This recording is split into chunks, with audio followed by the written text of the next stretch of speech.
Let's go through the Book of Mosiah. I've already marked everything, and what I'll do is go through each page so you can sort of pause your video and look at any markings that I've done. So, first book of Mosiah, King Benjamin is talking, and let's just start here and go through. Here we are, we're in the land of Zarahemla. King Benjamin's the dude. He's got the plates. He's got 3 sons. Verse 2 here. Mosiah, Helarim, and Helaman.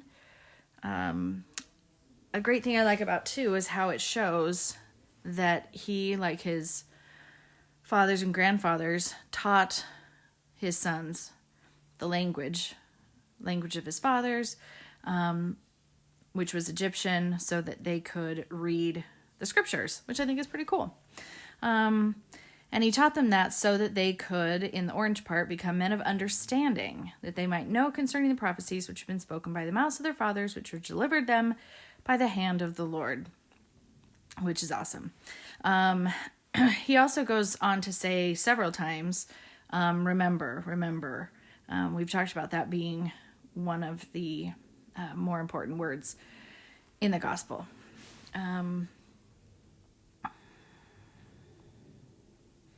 Here we are, language of the Egyptians. Kept preserved, mysteries of God. Read your scriptures, pretty much what that says. Here, that even our fathers would have dwindled in unbelief if they hadn't had the plates. And so it's a good thing that Nephi went back and got the plates, because it helped the entire nation of Nephites and Lamanites. And when they met up with these guys, we saw before that the Mulekites didn't have the scriptures, and they had dwindled in unbelief in not too short a time. Okay, 6. Here we have 6 and 7. Another 2 remembers. These are always a great reminder for us. Remember that these things are true. The records are true. They're true. He bears his testimony through here. And remember to search them diligently. That is so important. Sorry. All right. Now, King Benjamin's getting old, so he's going to confer the kingdom onto his son Mosiah. And he is Mosiah 2 because King Benjamin's dad was Mosiah 1. So keep that in mind as you're looking through any references.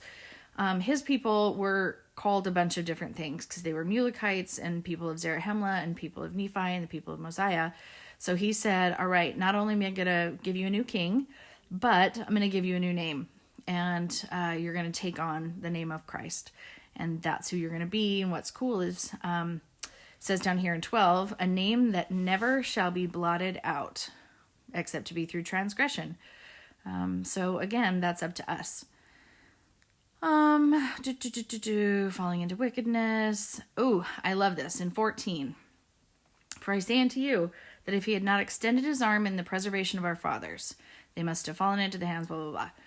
Again, this visual of the Lord's arms are always extended out to us, either in mercy or justice. And again, we get to decide if they're in mercy or in justice by our actions. All right, so he gives him charge of the kingdom, and he gives him the records.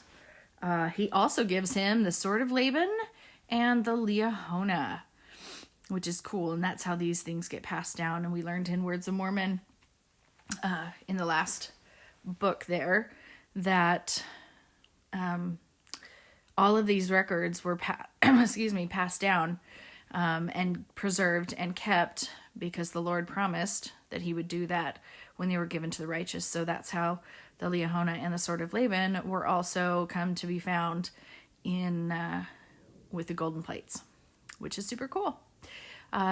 So then he says at the end, all right, gather everybody together. I have some things I want to tell them before I die. And that's what we'll get into in chapter